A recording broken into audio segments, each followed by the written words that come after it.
Not 5 minutes early, but 10 minutes late, and it cost them a fortune. The 5-minute early post reminded me of a story that happened to a friend of mine. Let's call him Bobby. Bobby was a CNC machinist, a good one, and the only one. The company he worked for made an intricate product, and his CNC part was crucial. The rest of the product bolted onto it. The finished product sold for tens of thousands of dollars. It took 3 hours to make this piece. Bobby would make 3 a day. He'd make one in the morning, take his coffee break, then make another, and take his lunch break. That ate up about 6.75 hours. He'd stay late to make the third part, and make 2 hours OT. His new foreman turned out to be more than a bit of a jerk. He'd try to get Bobby to do other tasks, and Bobby said no, as he needed to monitor the CNC machine during all stages of the cycle. Foreman bitched to the plant manager, who told him to back off and leave Bobby alone. One day there was a bad snowstorm, and Bobby was 10 minutes late. The foreman was there to greet him at the time clock, with a shit-eating grin on his face, holding a demerit slip. Bobby had clocked in a minute late the previous week, and the union rules said that if you were late twice within 14 days you got 20 demerit points. Bobby and foreman got into a bit of an animated conversation, and the union steward came over and said that Bobby had no choice but to take the demerit hit. So Bobby went to work.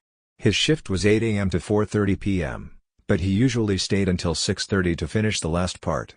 Not today. At 4:30 he shut the machine down and headed for the door. The next morning, foreman comes over and says that the assembly team is short a part. "Yeah, I know. I'm working on it right now. It'll be done in 2 hours. But they need 3 a day. Why didn't you make 3 of them yesterday?" "Because my shift is over at 4:30, and I went home." "What? You stay every night until the third part is finished?" Bobby pulled the demerit slip out of his shirt pocket, looked foreman in the eye, and said, "Not anymore." Bobby had done the math. Every week, instead of getting 15 parts, they were getting 10 or 11. Foreman tried to sweep it under the rug, but within a few days chaos ensued. The assemblers had no core part, and their team went to the plant manager to let him know that production was falling. The assemblers liked it.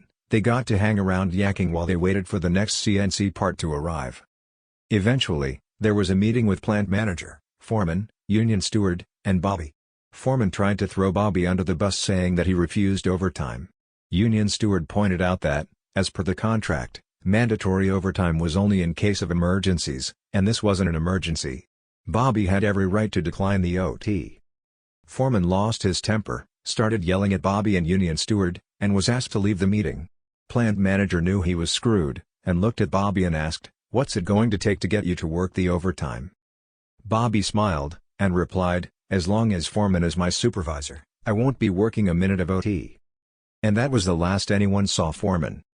By sticking to the contract, Bobby cost the company a handful of parts worth many thousands of dollars, and put the company into a position where their lowered production would cost them even more, in perpetuity. Bobby worked a couple of Saturdays to catch up, and made double time for those shifts.